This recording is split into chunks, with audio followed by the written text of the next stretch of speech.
Assalamu alaikum. Welcome to Psychology video series presented by Rahman Institute of Humanism. This is Muhammad Usman bin Tahir, founder of Rahman and student of clinical psychology from UMT. This is the 8th lecture of Psychology video series. Last हमने किया था ADHD पे और आज हम cover करने जा रहे हैं ऑटिज़म स्पेक्ट्रम डिसऑर्डर को। स्लाइड्स का लिंक आपको यकीनन डिस्क्रिप्शन में मिल जाएगा। तो चलते हैं ऑटिज़म स्पेक्ट्रम डिसऑर्डर की तरफ।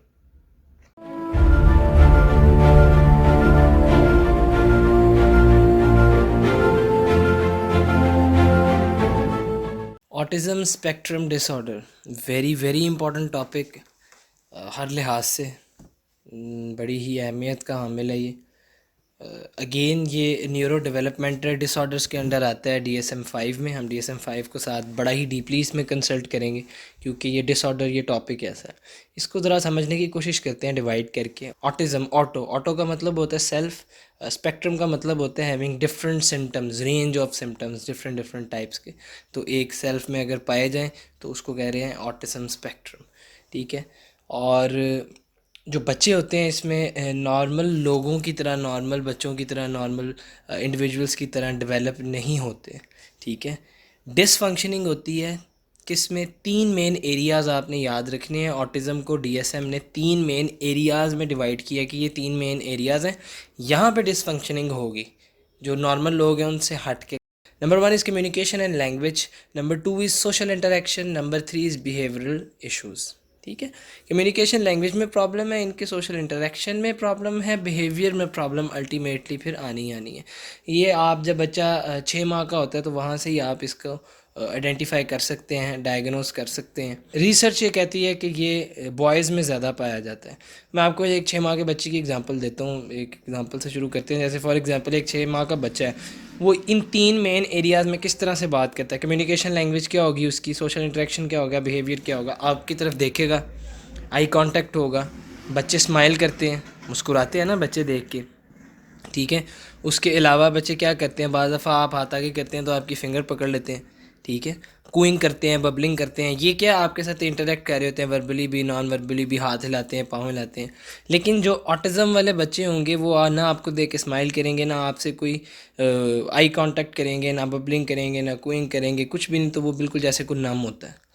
अच्छा, DSM-5 क्या सिम्टम्स और डायग्नोस्टिक क्राइटेरिया देता है इन तीनों मेन एरियाज़ में मिला के हम ज़रा देखते हैं। सबसे पहले DSM-5 कहता है जी कि deficit in social emotional reciprocity. इसका मतलब ये है कि बड़ी ही एबनॉर्मल अप्रोच होगी उनकी कन्वर्सेशन में, अपने इंटरेस्ट को शेयर करने में, अपने इमोशंस को शेयर करने में। घर में बात करें या बाहर बात करें, स्कूल में करें या जिस भी सेटिंग में आप हों, सोशल इमोशनल, ठीक है। Deficit in non verbal communicative behaviours, जो किस लिए इस्तेमाल होते हैं, सोशल इंटरेक्शन के लिए। इसमें क्या आ जाता है, आपकी बॉडी लैंग्वेज आ जाती है, जेस्चर्स आ जाते हैं, फेशियल एक्सप्रेशंस आ जाते हैं, आपका आई कांटेक्ट आ जाता है। तो वो एक एबनॉर्मल तरीके से होगा और वो या तो बिल्कुल ही नहीं हो रहा होगा। या फिर deficit in developing, maintaining and understanding relationships, वो कोई रिलेशनशिप बनाना उन्हें पसंद नहीं है, दोस्त बनाना पसंद नहीं है। रेपिटेटिव बिहेवियर्स को बहुत पसंद करते हैं। इसी तरह रेपिटेटिव लोगों को पसंद करते हैं। जो चीज़ चल रही है, जिस रूटीन में ये काम कर रहे हैं, वही रूटीन इनको पसंद होती है। उससे बाहर हो तो ये बहुत ज़्यादा, आप समझ लें कि बच्चे कहते हैं ना, वो चीखें मारते हैं और कहते हैं जी कि ये तो पता नहीं क्या हो गया। यही इनकी बिहेवियरल प्रॉब्लम्स हैं कि repetitive pattern of behaviour, interest, activities इनको पसंद हैं। इस हद तक माइनर से माइनर चीज़ भी इनको तंग करती है। For example repetitive pattern of behaviour क्या है इनका कि ये रोज़ अपने जिस कमरे में बैठते हैं वहाँ पे एक टॉय है इनका फेवरेट, वो टेबल पे पड़ा होता है। और वो अगर टेबल से हल्का सा चेयर पे भी आप रख देंगे तो इनके लिए ये, वो समझ लें कि बहुत मेजर चीज़ होगी कि ये बहुत बड़ा चेंज आ गया और ये उससे बहुत घबराते हैं, अवॉइड करते हैं और शदीद डिसलाइक करते हैं। फिर एक और चीज़ इसमें आती है एकोलेलिया। इसका मतलब है कि आप उनसे जब बात करेंगे तो आपकी बात को वापस रिपीट करेंगे। आप फॉर एग्जांपल पूछते हैं कि क्या हाल है आपका, हाउ आर यू, तो आगे से आपको इसी तरह कहेंगे क्या हाल है, हाउ आर यू। वो आपकी बात का जवाब देने की बजाय आपकी ही बात को दोहराएंगे, रिपीट करेंगे। फ्लेक्सिबिलिटी बिल्कुल नहीं होती, चेंज किसी किस्म का पसंद नहीं करते, वही repetitive routine behaviour. For example fragrance एक इनको पसंद है, जो ये मतलब इनको आदत है रोज़ उसी की। कोई और फ्रेगनेंस कहीं और से आएगी भी तो ये इनको प्रॉब्लम होगा, ये शोर में चाहेंगे कि ये कहाँ से आ गई है, ये तो नहीं हमें चाहिए।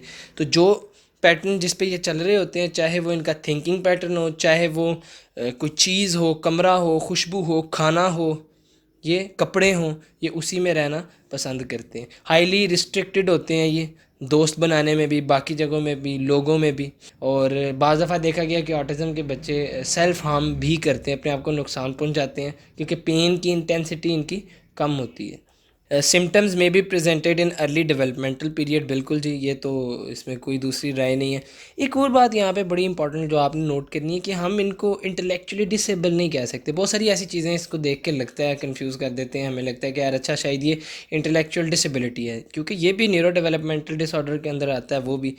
तो हम समझते हैं कि जी शायद ये इंटेलेक्चुअली डिसेबल, ऐसी बिल्कुल बात नहीं है। उनकी कोई एक ऐसी स्किल लाजमी होती है जिसमें वो बहुत अच्छे होते हैं, और ये देखा गया है, कोई पेंटिंग में अच्छा है, कोई म्यूज़िक में अच्छा है, कोई बाकी चीज़ों में अच्छा है। अच्छा, इसके बाद 3 लेवल हैं ऑटिज़म के, जिनसे हम इनको स्टडी करने की कोशिश करेंगे ऑटिज़म स्पेक्ट्रम डिसऑर्डर को। तो लेवल 1, इसमें हम देखते हैं कि बच्चों को सपोर्ट चाहिए होती है बात करने में, कम्युनिकेट करने में, लेकिन ये एक आधा जुमला, 2 जुमले बोल लेते हैं, लेकिन सिर्फ अपने पेरेंट्स के साथ घर में। सोशल इंटरेक्शन इनका बिल्कुल ज़ीरो होता है, प्लान नहीं कर सकते, ऑर्गेनाइज़ नहीं कर सकते। जैसे ही हम इसकी नौयत को बढ़ाते लेवल 2 पे जाते हैं, तो यहाँ पे उन्हें सस्टेनेबल सपोर्ट चाहिए होती है। जो एक आधा जुमला बोलते थे, वो समझ लें कि आधा जुमला बोलते हैं और अपने पेरेंट्स से बात करते हैं। अगेन, सोशल इंटरेक्शन बहुत ही लिमिटेड ना होने के बराबर है। फ्रीक्वेंटली रिस्ट्रिक्टेड होते हैं, बिहेवियर्स इनके रेपिटेटिव होते हैं, जिस तरह मैं आपको अभी ऊपर बताता हूँ। लेवल 3 में वेरी सस्टेनेबल सपोर्ट इनको चाहिए होती है, ये अब बिल्कुल बात नहीं करते। सीवियर डेफिसिट है इनका वर्बल कम्युनिकेशन में भी, नॉन वर्बल कम्युनिकेशन में भी। अब आप देखें कि एक बच्चा बिल्कुल नम बैठा हुआ है, वो ना आपको रिस्पॉन्ड कर रहा है, आप उससे बात कर रहे हैं तो वो आपकी तरफ देख भी नहीं रहा, मतलब आपको ये लगेगा कि शायद ये सुन ही नहीं सकता। तो अगर वो इस तरह से बिहेव कर रहा है तो इसका मतलब है कि वो ASD के लेवल 3 में फॉल करता है।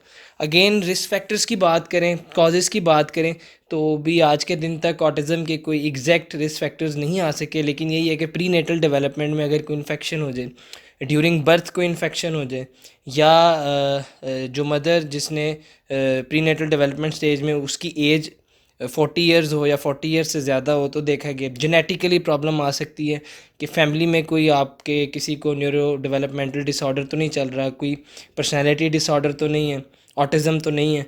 फिर एक और कॉन्सेप्ट है, ये ज़रा समझिएगा, फ्रेजाइल एक्स सिंड्रोम होता है अगर जिन बच्चों को, तो उनके अंदर ऑटिज़म पाया गया। Fragile X syndrome basically genetic disorder है।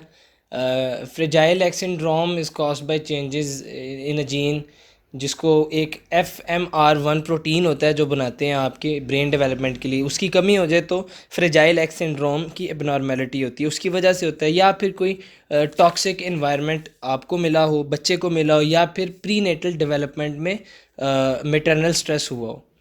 ट्रीटमेंट इसका प्रॉपर तरीके से आज के दिन तक नहीं आ सका, लेकिन साइकोलॉजिस्ट अभी तक जो इसको देखा है, जिन्होंने ट्रीट किया है, वो यही कहते हैं कि इसको हम 100% ठीक नहीं कर सकते, ना वो बच्चे 100% ठीक हो सकते हैं, हम उसको मैनेज कर सकते हैं।